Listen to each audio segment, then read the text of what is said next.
Hello guys, welcome back to my channel. So in today's video I'm going to show you guys how to make this Ayurvedic hair butter, and I'm going to list all the ingredients in the comment section and also in the description box in case you're confused on what I used.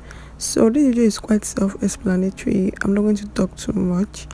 I'll just allow you guys to watch me as I do this hair butter.